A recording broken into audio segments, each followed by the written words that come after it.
Welcome to Spotlight Sessions, where we shine a What's light your on story? incredible. What does accessibility mean to you?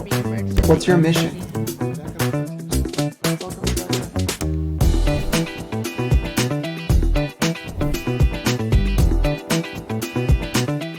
Welcome all to accessiBe's Spotlight Sessions, where we shine a light on incredible individuals and organizations and the work that they do. I'm your host, Josh Basil. I'm a C4-5 quadriplegic, paralyzed below my shoulders, and a power wheelchair user. I'm the community relations manager at accessiBe and a passionate disability rights advocate and trial attorney focused on breaking down barriers to access and inclusion for people with disabilities.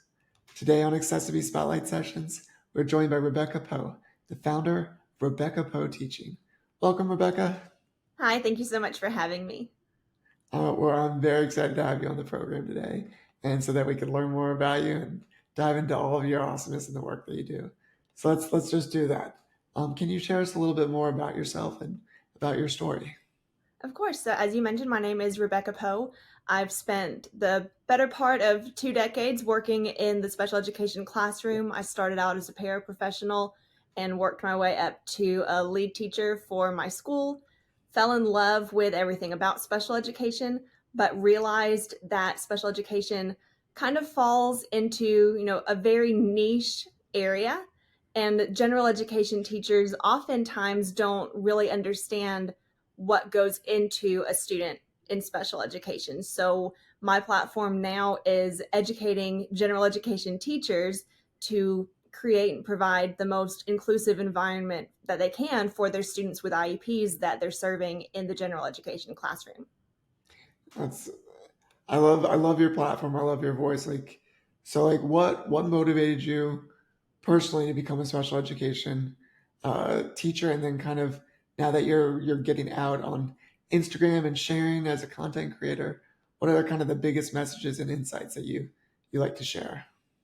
The biggest thing that I like to share to my audience is that, accommodations don't have to be difficult. Differentiation doesn't have to be difficult. I think often teachers can be so overwhelmed by everything else that they have to do that they think, oh, this is just one more thing on top of my already never ending to-do list.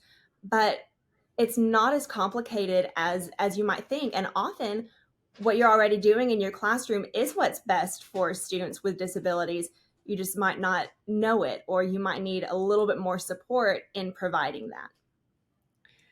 And can you tell our audience a little bit how to find you on social media handles? And Yes, I am I'd love for on. them to be able to subscribe Yeah, and follow you. I love when new people come to my channels. I love, answering messages and commenting. Like, I'm very active there. So if you send me a message, I'll respond. But I'm Rebekah Poe Teaching on Instagram, and that's RebekahPoe, Rebekah Poe Teaching on Instagram, Facebook, TikTok, um, Threads, that new one that people are just starting to join. But yeah, you can find me there, and I would love to connect with everybody. I love it. I love it. And what is it about students with disabilities that you wish just people knew more about? I wish that people understood more that students with disabilities are general education students first. And there are so many misnomers about special education. You think, oh, every student in special education has a lower IQ, or every student in special education has to receive services in a special education classroom. And that's just not true. And it's not, people don't assume that because, I'm sorry, people do assume that because honestly, a lot of times they don't really know any better. General education teachers usually take one course about special education in their education degree program, and it's on low incidence disabilities.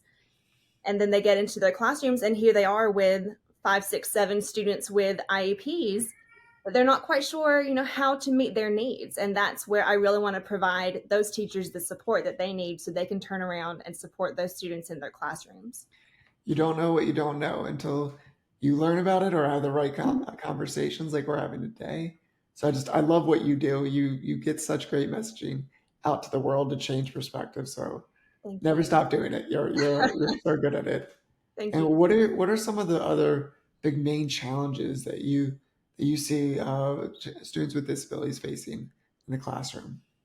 I think often students with disabilities face challenges that we might not have considered as being a challenge. You know, people who are not neurodiverse or don't have um, specific types of disabilities might not consider something. I shared on Instagram recently a post that had several different types of fonts, and all the fonts were really cute. And, you know, everybody's decorating the classrooms and wanting to make it look nice and pretty, but we have to also make sure that the classroom is accessible.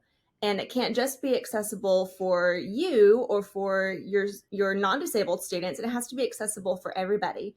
And often if you make it accessible for the ones who need it the most, you're going to be meeting everyone's needs rather than just picking and choosing a few. Having accessibility, universal design, it benefits everyone. It makes an easier experience because it gives everybody more options.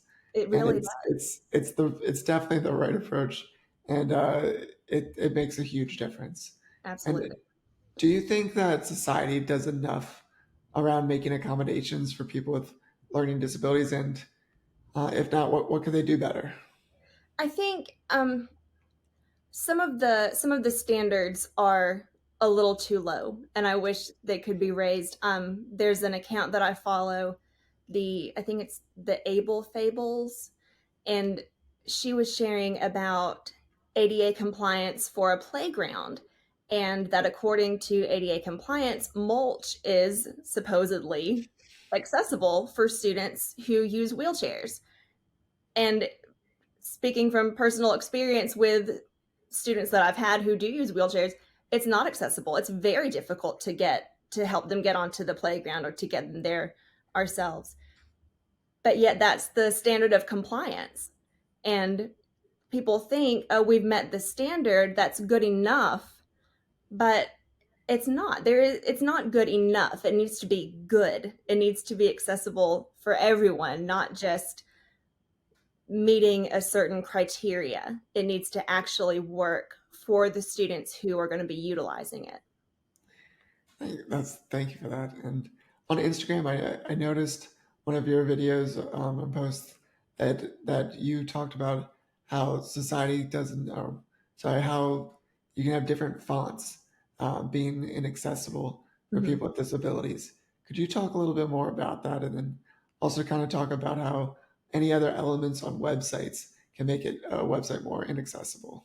Absolutely. So yeah, that post about the fonts, that really stirred up some teachers. You know, they're wanting their classrooms to be cute, which is totally fine. Things can be cute and be accessible. So if you're a student with dyslexia and there's a very curly font where the letters are uppercase and lowercase, and you know there's curls coming off the end, that can be very challenging to read. You know, you've got students who are just learning to read, you have students who have disabilities in the area of reading.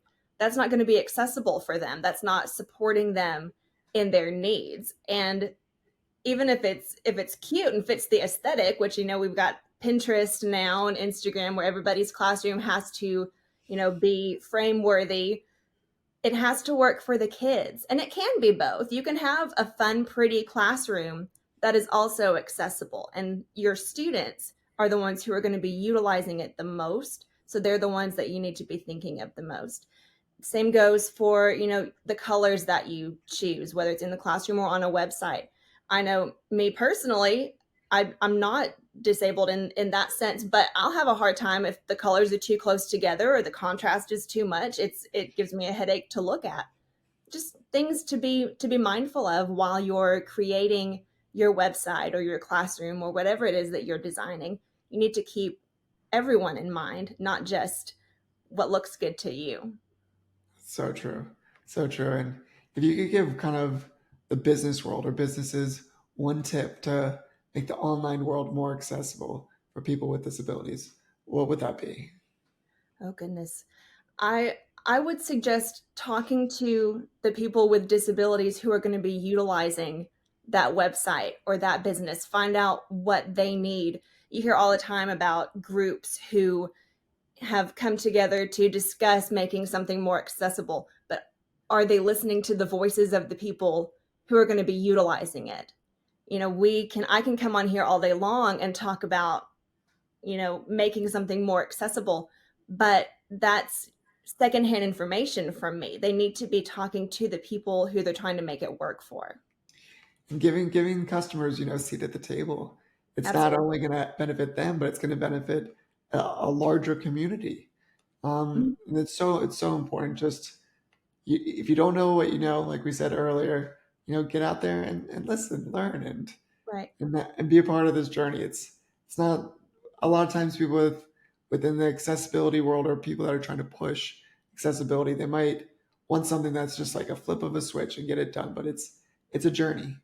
It is. We have to keep at it, keep learning, and keep adapting with the new lessons learned. And I'd love to know from you kind of what's one misconception about people with learning disabilities that you would like to debunk.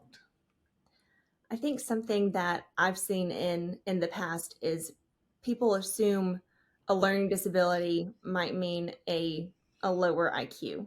And that's not always the case. It can be. It can be the case, but you'll see students with average IQs who struggle in one particular area, have a disability in reading or a disability in math or a speech language impairment.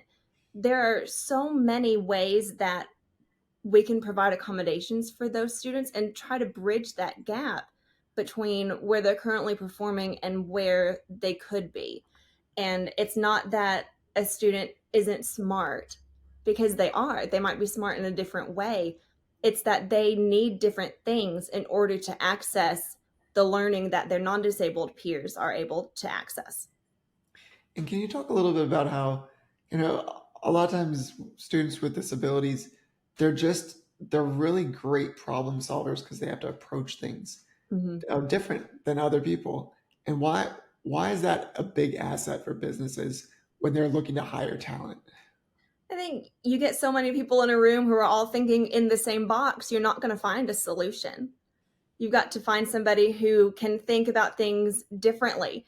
And often, students with dyslexia, they'll see letters that flip around upside down backwards. It's because they're picturing them in their minds. It's almost like a 3D. They can see the whole thing. So if you get someone with that ability in the workplace who's able to look at a project from all different sides instead of just head on, you're going to find that solution that you've been looking for. And it's probably not going to come from the way that you expected, but it might be better than you imagined.